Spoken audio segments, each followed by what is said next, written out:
이제 저희가 이어서 이제 최근 이슈 체크를 해드릴 텐데, 일단 첫 번째 최근 또 다시 한번 오심 논란이 일었습니다. 그래서 첫 번째 이슈 체크로 다뤄보려고 하는데요. 11일 경기였죠. 여자부 경기였습니다. IBK기업은행과 현대건설의 경기에서 판정을 두고 논란이 일었습니다. 3세트 상황이었었는데 이제 빅토리아의 공격이 상대편 카리의 손가락에 맞지 않고 아웃으로 판정이 됐는데, 비디오 판독 이후에 터치아웃으로 다시 이제 번복이 되면서 이 상황이 이제 논란이 된 건데, 결국 한국배구연맹은 오독을 인정을 하면서 이제 공식 사과를 한 상황입니다. 네, 현대건설에서 공문으로 공식적으로 이의 제기를 했고, 코보는 판단을 거쳐서 오독이 맞다. 네. 그리고 사과를 했죠. 이게 첫 번째 소총위원회 처음에 열었을 때 잘 안 돼서 이게 결론이 안 나서 이 중계방송사의 고화질 영상까지 구해서 왜냐면 이게 최근에 이 오심이 뭐 단순한 오심이 아니라 막 그림자 논란도 생기고 막 이게 막 그러면서 이상하게 갔어요. 방향이 흐름이 이상하게 가서 뭐 코보로서는 한번 이거 탁 이렇게 끊어줄 필요가 있었다. 이 이상한 묘한 흐름을. 그래서 좀 제가 볼 때 이번 시즌에 요런 상황이 몇 번 더 나올 수도 있겠다.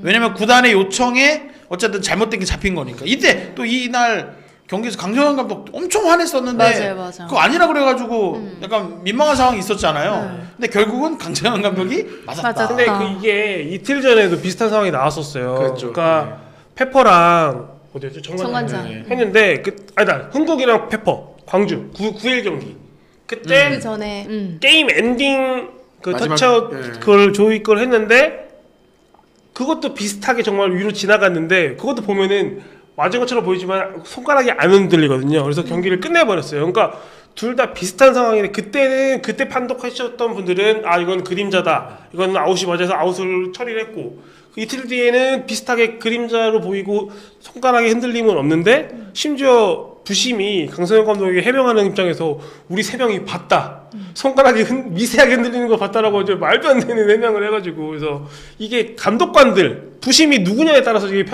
맞아요. 이게 달라지잖아요. 제가 그 기사도 썼는데, 이게 좀 뭔가 코보가 교육을 강화하든지 뭔가 좀 해야 될 것 같아요. 들어보니까 저희에게 배포한 보도자료에는 해당 경기위원, 심판위원 부심에 대한 징계가 어떻게 되는지는 안 나왔는데, 코보가 징계할 거라고 얘기하더라고요. 했는데 해봤자 뭐 몇 경기 뭐 출장 정지 뭐 이 정도일 텐데, 오늘 현대건설 관계자랑 통화했더니 사과하고 하면 뭐하냐, 우리는 이미 그 경기를 졌는데. 그렇죠. 사실 22대 22이 되는 거랑 23대 22이 되는 건 아예 완전히 다르죠. 180 다르잖아요. 그러니까 심지어 카리의 몸 상태가 그때 3세트 들어 급격히 떨어진 상황이었기 때문에 현대는 3세트 안에 경기를 끝냈어야 되는 상황인데, 한 점 차로 따라 붙었으면 모르는 상황인데 그게 3점 차로 벌어지면서 결국 경기를 내줬기 때문에 현대건설은 정말 분통이 터지지만, 사실은 뭐 인정한다, 사과한다 빼고는 사실 현대건설 달라지는 건 없거든요. 그래서 코보가 좀 재교육을 확실히 하던가 해서.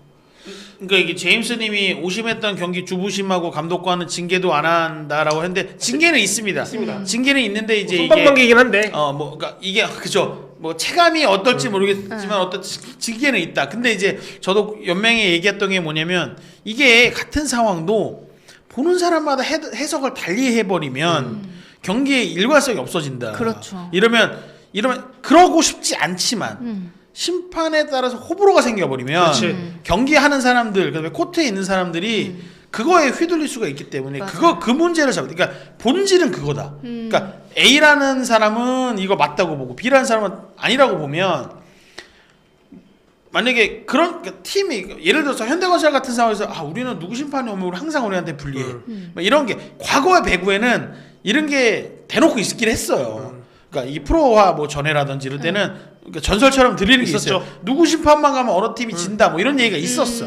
근데 그게 이제는 사실은 뭐 이 비디오 판독도 훨씬 더 이 세부적으로 들어가고 하다 보니까 이제는 다 보인단 말이에요. 그렇죠. 그렇기 때문에 연맹에서 분명히 고민을 하고 있습니다.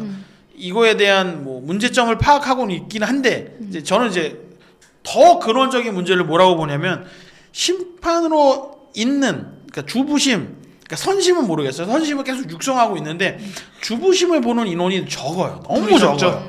풀이 적기 때문에 이분들이 거의 시즌 중에는 쉴 새 없이 계속 돌아요. 거의 한 6개월 정도를 쉴 새 없이 계속 돌기 때문에 뭔가 이분들에 대한 이게 한 번씩 이게 쉬었다 가주는 게 필요한데 사람이기 때문에 기계가 아니기 때문에 근데 그런 상황이 못 되기 때문에 이분들도 이제 시즌이 갈수록 경기가 누적될수록 좀 뭔가 이런 날카로움이 무뎌지는 게 아닌가라는 생각을 그나마 팬들도 합니다. 그 특정 심판이 주부심 맡으면은 사고가 많이 난다는 걸 알 거예요. 제가 여기서 이름을 직접 거명하진 않겠습니다만 이번에도 그분이 부심이었고. 이름은 벌써 우리는 얘기하지 않았지만 돌고는 있습니다. 댓글에 올라오고 네, 있죠. 저랑 성이 같은 분들이 하나 계시는데 좀 그분들도 좀 각성하시고 조금 공부를 더 하시고 왜냐면 뭐 역사에 남는 옷이 많잖아요. 맨날 후인정 감독이 다 나와 했을 때 그때도 그분이었거든요. 역사의 현장에는 항상 계시는 분이에요. 네, 그래서 참 저랑 종가라서 참 내가 참 민망하긴 한데 좀 코브도 이렇게 좀 뭔가 좀 고가를 봐서 좀 아니면은 좀 1년을 쉬게 하던가 이렇게 좀 재교육하는 걸 해야지.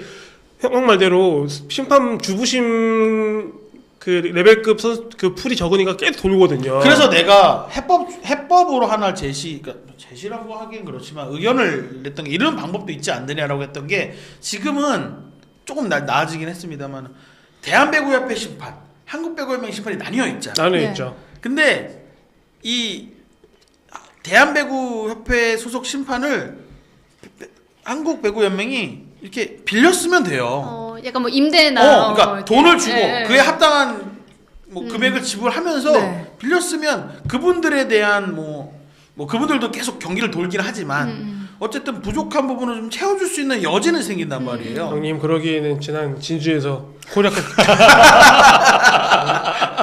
아니 그거는 이제 국제 대회고 이 연맹은 또 다르지. 말도 안 되는 그 판정 내리는 분들이 그 지금 거기에 있는데 지금 어쨌든 현실적인 방안으로 오늘 코보도 제시했지만 AI 판독을 이제 준비를 하고 있거든요. 그렇죠. 제가 예전에도 한번 소개를 해드렸는데 이제 그 계약을 한 업체가 이제 스포츠 투아이라고 프로야구 ABS 존을 운영하는 회사예요. 그래서 좀 노하우가 어느 정도 있는 회사고 제가 최근에 이제 그 회사 대표분을 만나서 인터뷰할 일이 있었는데 좀 준비가 잘 되고 있고 아마도 내년 컵 대회 정도의 시험 운영을 할 거라고 했는데 오늘 보니까 당장 이제 2627 시즌 도입을 준비하겠다고 코브에서 밝혔더라고요. 그러니까 순조롭게 진행이 되면 될 것 같고 그 시범 영상을 저한테 보여주셨는데 이제 우리가 그 국제 배구 대회에서나 뭐 테니스 윈블던 뭐 이런 그랜드슬램에서 보는 그래픽 그 정도를 구사할 수 있는 정도의 그 선을 이렇게 찍고 지나가는 그런 그림. 네. 축구 VR이든가 좀 그런 그림들과 함께 서비스되는 걸 준비를 하고 있더라고요. 그러니까 이게 사실 뭐 많은 분들께서도 뭐 AI, 호크아이 이런 거 말씀을 하시는데 이게 사실 문제가 다 돈이잖아요. 돈이죠. 네. 맞아요. 이게 이 업체가 그나마 합리적인 가격으로 할 수 있는 게 일단 호크아이 같은 경우에는 설치와 해체의 비용이 되게 많이 들려거든요. 네. 그게 다 인력이고 또 카메라 고가라서. 근데 이 스포츠 투어에서는 비교적 이제 휴대를 하거나 차로 이렇게 운송을 할 수 있는 시스템을 연구 중이시더라고요. 한국형 어떻게 보면 시스템 그런 걸로 좀 해결을 하려고 하는 것 같더라고요. 비용을 낮출 수 있는. 네. 유튜브 댓글에도 있지만 테니스 심판들 그 더 작은 공을 정확하게 보잖아요. 그거 엄청 빠르잖아요. 200km 서브 막. 네. 그런 분들 한번 이렇게 종목의 벽을 넘어서 네. 이게 뭐랄까 이게 옛날 인터리그 같이 인터 레프리 제도로. 심판이 인아웃만 보는 것도 아니고 로테이션도 봐야 되고 해야 되니까. 그걸 이제 보는 사람들이 따로 있으니까. 네. 댓글에도 있지만 어쨌든 AI 판독을 하면은 굳이 로컬 룰을 우리가 그쵸. 쓸 필요도 없습니다. 그리고 제일 그 우리 로컬로 인아웃 정말 그게 물련이 안 물련이 사실 많았잖아요. 올 시즌도 그게 국제대는 뭐 그때 누구야 황승빈도 이거 나가면 다 인인데 이걸 왜 우리는 아웃 처리하냐면서 우리 이렇게 보면서 좀 로컬 룰을 좀 굳이 해야 되는가 싶어요. 로컬 룰은 그러니까 우리가 사실 비디오 판독도 로컬 룰로 시작한 그렇지. 거긴 하지만 트리플 크라운도 로컬이지 뭐. 근데 로컬 룰은 저는 적으면 적을수록 그럼. 좋다라는 생각입니다. 국제대회 나가면 선수들이 헷갈린단 말이야. 맞아요. 네. 그래서 사실 이제 코보에서도 최근 들어서 뭐 이렇게 계속 나오는 뭐 오심, 오동 논란 때문에 뭐 교육도 더 강화를 하고 새로운 인력도 충원을 하려고 하는데 이제 계속해서 이게 문제가 좀 해결되지 않는 부분이 사실 안타깝기는 합니다. 조금 팬들께서도 조금 더 편하게 경기에만 좀 집중할 수 있는 그런 환경이 만들어졌으면 좋겠다는 생각을 다시 한번 해보는 그런 시간이었습니다. 그래서 현대건설에서 우리 이번에 오심 저지른 경기위원 부심 우리한테 배정하지 않으면 안 되냐라고 했는데 현실적으로 그게 안 된대요. 그게 안 돼. 경기 운영이 안 왜냐면 돼요. 사람이 별로 없어가지고 네네네. 아 근데 없을까 이게? 그리고 그렇게 따지면 모든 구단들이 다 얘기할 거예요. 다 얘기하죠. 우리는 저 사람 누구 싫고, 빼주세요. 누구 우리는 저 싫고. 사람 빼주세요. 다 감독들마다 다 누구 선호하는 감독 있고 싫어하는 감독 있고. 자, 네. 피지컬 AI가 백덤블링도 하는 시대인데 대한민국의 미래는 AI. 그렇지, 우리 GPU도 많잖아. 그래. 엔비디아가 많이 주긴 했잖아 우리. 그러니까 사실 이제 좀 모두가 조금 더 경각심을 가져야 될 것 네. 같다는 생각을 해봅니다. 네, 여러 가지 좀 문제가 있었고 좀 불편한 상황이 있었고 또 이런 게 뭐 경기 결과가 뒤집힌다는 것도 사실 결과론이라 저희가 뭐 이렇게 단정지을 수는 없지만 아니, 어쨌든 감독- 상황이 만들어지니까. 감독들은 공 하나에 승패가 달라진다고 그럼요. 생각할 수밖에 없거든요. 네. 오늘 6일날 GS도 그때 그 포이트 그거 시차가 있는 포이트 그것도 코보가 인정했거든요. 이거는 이거만큼 뭔가 공문으로 뭔가 인정한다는 게 공시하진 않았지만 GS가 이의 제기를 했고 코보가 인정을 했어요. 근데 그것도 진짜 사실은 이영택 감독이 끝나고 했던 말이 우리 그거 오심 아니었으면 우리 3대0으로 이길 수도 있었다. 물론 3대2로 이기긴 했는데 그러니까 사실 감독들은 그 플레이 그 하나하나 하려고 그러니까 많은 분들이 착각하시는 것 중에 하나가 그 오심 가지고 승패가 달라지는 거 아니잖아요 하지만 이게 경기 내용이 달라질 수 있다는 분위기가 거죠. 달라지는 건데 그렇죠. 그래서 이게 엄격하게 봐야 되는 건 맞는 것 같아요. 심판분들이 좀 더 좀 열심히 네.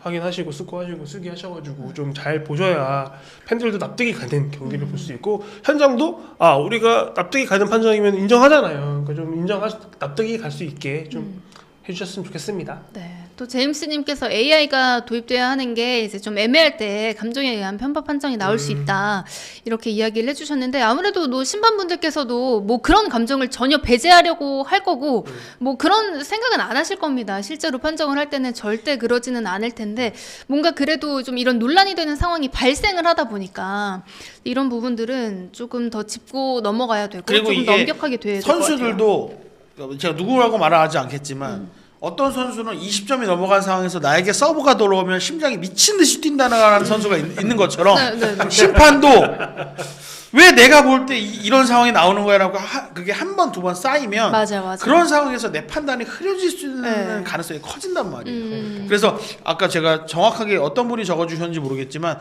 팬들이 특정 심판의 이름을 알고 있다라는 게 그렇지. 문제다라는 맞아. 얘기를 써주셨는데 사실 그것도 왜냐면 그 심판의 이름이 자꾸 거론된다라는 거니까 맞아요. 좀 그런 부분이 아쉬운 부분인 건 맞습니다. 그 심판은 사실 이제 존재감이 없어야 잘 보고 그렇지. 계신다는 이야기를 할 만큼 좀 이렇게 팬들께서도 다 알고 계신다는 게 조금 좋지는 않은 그런 현실의 대목인 것 같습니다. 스포츠 플러스 한정의 무대